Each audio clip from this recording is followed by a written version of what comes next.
I just started actively learning Buddhism and practicing Buddhism, really unbeknownst to me, about a week ago to 2 weeks ago. And this is what my experience is. As I'm practicing Buddhism and learning Buddhism from a guy named Michael Roach, as I'm learning from him, he teaches from a sutra called the Diamond Sutra, or the Diamond Cutter Sutra. He says the entire sutra points to one thing. And this is what I'm realizing. Everything that I believe, everything exists the way it exists. But there are two realities. One is real and one is fake. So when I look out into the world and I look at myself, if I'm looking at anything that I believe does not come from me, it is Maya, it is illusion, and it causes suffering. This is the cause of suffering. It has been the cause of my suffering, is I've been responding to realities that I believe do not come from me. And I was raised Baptist Christian, so I'm gonna take it to the church. What I was doing in church was I was outsourcing God. I was outsourcing God is what I was doing. So that means I was worshiping or talking to or interacting with a God that didn't come from me, which is Maya. It's an illusion, and it caused me suffering because I'm praying to a God that doesn't exist. This is the hardest thing to realize. I was praying to a God that didn't exist. There is no God that doesn't come from me. There is none. And that is the deepest realization I've had crossing into understanding Buddhism. It is profound, the level of understanding Buddhism has. It is profound.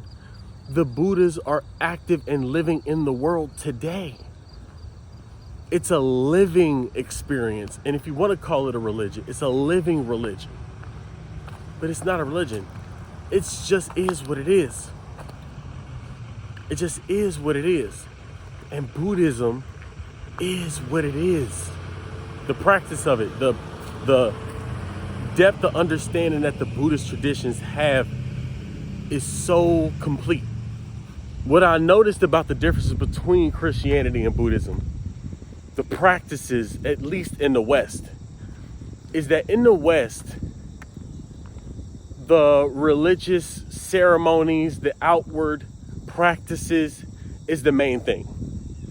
The appearance and the outward appearance and the outward practices are the main thing.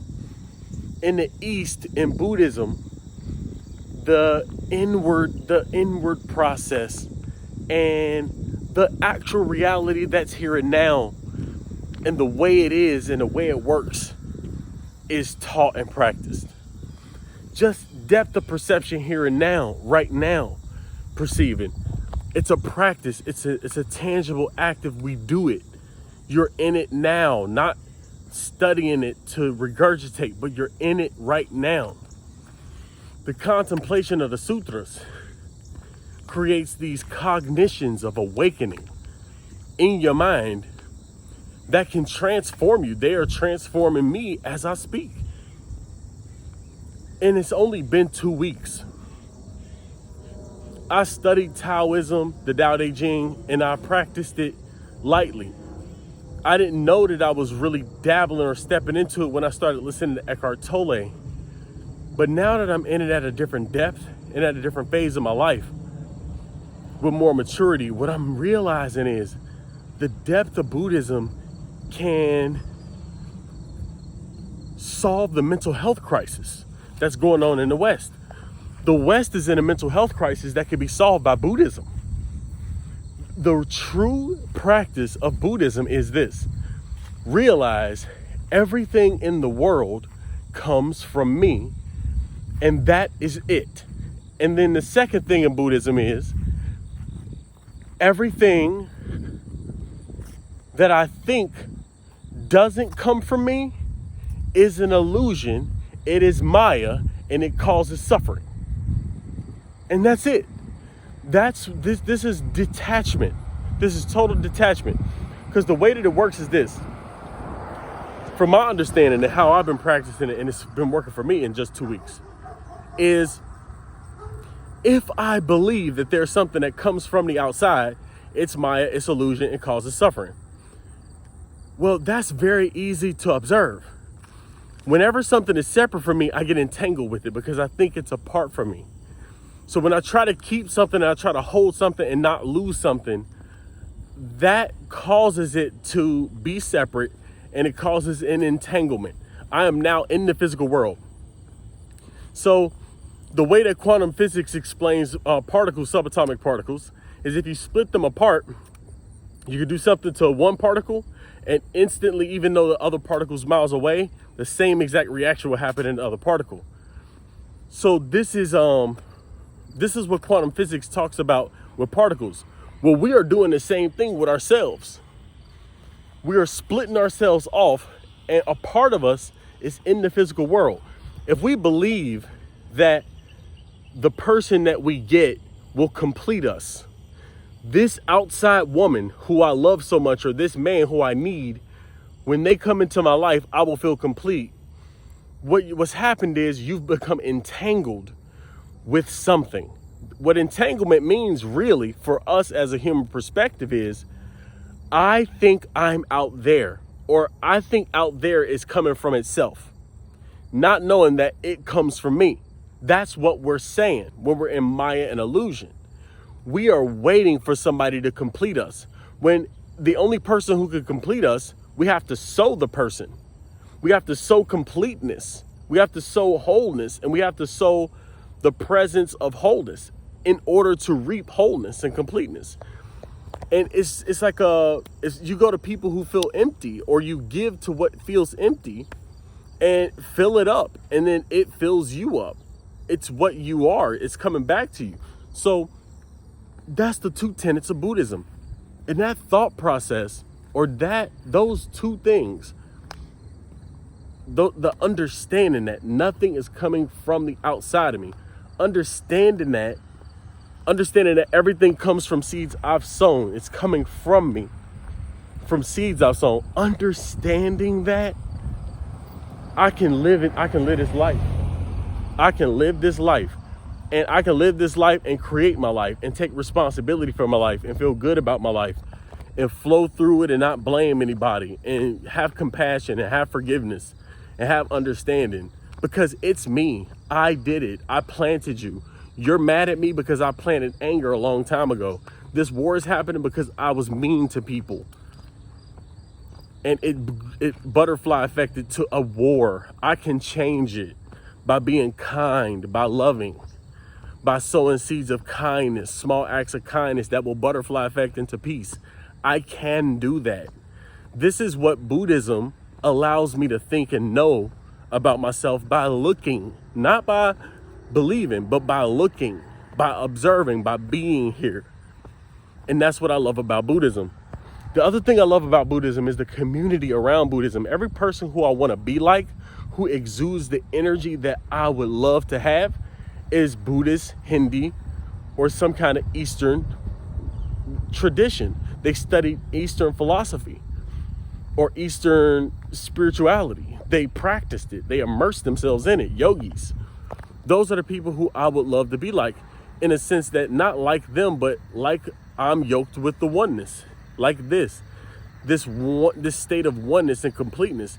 The other thing I love about this community, and not just community, but call it whatever you want, what I love about them in the way that it is we can understand this stuff. Okay, we can understand this stuff. We can talk like this, and this is the language for the other dimension. So Buddhism has the language to communicate spiritual concepts that actually you can superimpose these ideas or these words or these the language on top of, not on top of reality, but that's coming from reality. It's almost identical. You can talk about spiritual stuff, and you're used to talking about it, so it's not foreign to you to awaken. Awakening is the point. Awaken to the moment. That's the point of Buddhism. Unlike the religion I came from, where it wasn't to awaken as Christ, it was to worship the outside Christ, worship the person coming from somewhere else. It's a symbol of really Antichrist. It's the outside, the one outside of you who can save you. That's the evil one. You've projected evil, and that's the powers that be. And that's these corrupt government officials, and that's these presidents, and that's these governments. It's you projecting outside of yourself, outsourcing God to something that doesn't come from you. By you doing that, you create an external God that must master over you. And that's these evil people that you see on Wall Street, what you call evil people who you see on Wall Street. You call it capitalism, this evil capitalism or this evil communism. That's where you get all of this. So that's what Buddhism teaches, is you can change that because you caused it. It's such a beautiful teaching, because what it allows us to do is something that we have severely needed, which is take responsibility totally with compassion. It gives us the opportunity to take 100% responsibility with passion or with compassion. It allows us to do that because of the teaching itself. The teaching itself is so simple and straightforward. There's nothing to corrupt it except nothing. Nothing can corrupt it. It teaches and points to emptiness and no thingness, because there's nobody who could put a God label on it.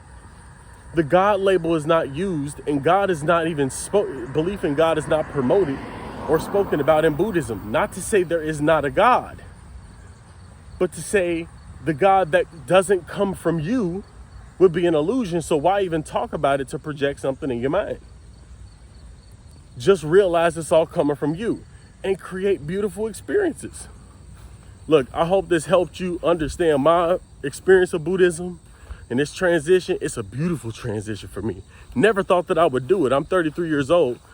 I don't change that often, to be honest. When it comes to this, I go deeper into one thing, but this is a new change, and it's beautiful and magnificent, and I love y'all.